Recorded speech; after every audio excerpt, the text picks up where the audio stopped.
Hi friends, મારું નામ છે સમ્રાટ અશોક દવે. તમે બધા જ મને કમ્યુનિકેશન કોચ, એક પબ્લિક સ્પીકર, એક ઓરેટર, એક એન્કર તરીકે જાણતા છો. પણ આજે હું તમારા બધાની સાથે એક અલગ જ કેપેસિટીમાં વાત કરવા આવ્યો છું. આજે મારે જે વાત કરવી છે એ વાત પર વાત જ નથી થઈ. યસ, એક એવો વિષય કે જેનાથી આપણે બધા દૂર ભાગતા રહ્યા છે. આપણા બધા માટે સૌથી વધારે ઇમ્પોર્ટન્ટ શું? આપણી ફિઝિકલ હેલ્થ.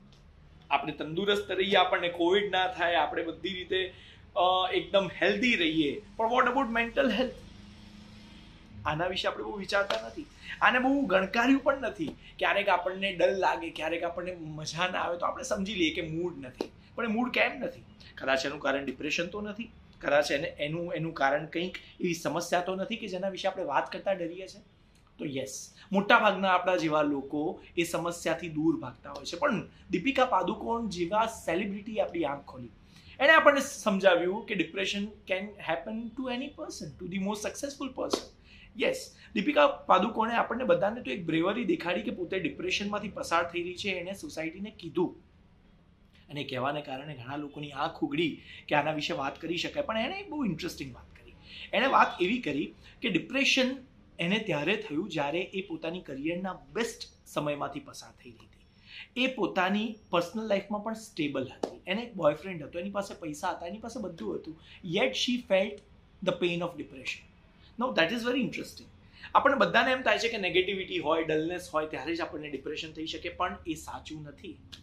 સાચું એ છે કે જ્યારે માણસ પોતાની જાતની અંદર ઝાંખે અને એને કંઈક અજુગતું લાગે, કંઈક મજા ન પડે એવું લાગે, તો એ ફેઝ કદાચ ડિપ્રેશનનો હોઈ શકે. પણ વાત કોને કરવી? કોની સાથે શેર કરું? કોઈ કે એક ગાંડો છે ભાઈ આ તો, અથવા તો કોઈને એમ લાગે કે આને ડિપ્રેશન છે તો બધા દૂર ભાગે.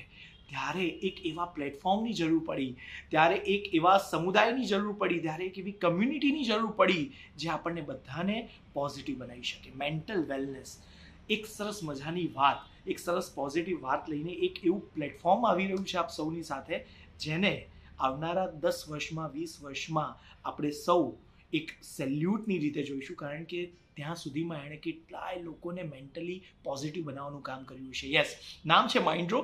માઇન્ડ્રો એક એવી એપ છે, એવું ઓનલાઈન પ્લેટફોર્મ છે, એવું ઓનલાઈન દોસ્ત છે જે આપણા બધાની સાથે આવી રહ્યા છે. એની સાથે કેટલા સાયકિયાટ્રિસ્ટ, સાયકોલોજીસ્ટ, ડોક્ટર્સ, અમારા જેવા કોચિસ, રિલેશનશિપ મેન્ટર્સ, આ બધા જોડાઈ રહ્યા છે. બધા કામ શું કરશે? તમને સૌને સાંભળવાનું કામ. તમને સાંભળ્યા પછી તમને ટ્રીટ કરવાનું કામ. તમને ટ્રીટ કર્યા પછી તમને પોઝિટિવ બનાવવાનું કામ. જ્યારે એમ લાગે કોઈની સાથે વાત કરવી છે, હળવા થવું છે, કંઈક શેર કરવું છે, માઇન્ડ્રો છે. માઇન્ડ્રો પર આવી અને તમે સરસ રીતના તમારી જાતને પોઝિટિવ કરી શકો છો. આવનારા વખતમાં ફિઝિકલ હેલ્થની જેમ મેન્ટલ હેલ્થની પણ જબરજસ્ત સાચવવાની જવાબદારી ઊભી થવાની છે. અને ત્યારે આ જવાબદારી નિભાવવા માટે માઇન્ડ્રોથી બેસ્ટ બીજું કંઈ જ નહીં હોય. તો મને ખૂબ પ્રાઉડ થાય છે કે હું માઇન્ડ્રો સાથે જોડાયેલો છું. અને આ માઇન્ડ્રોના મારા એસોસિએશનમાં આપ સૌ પણ મને સાથે જોડાઓ.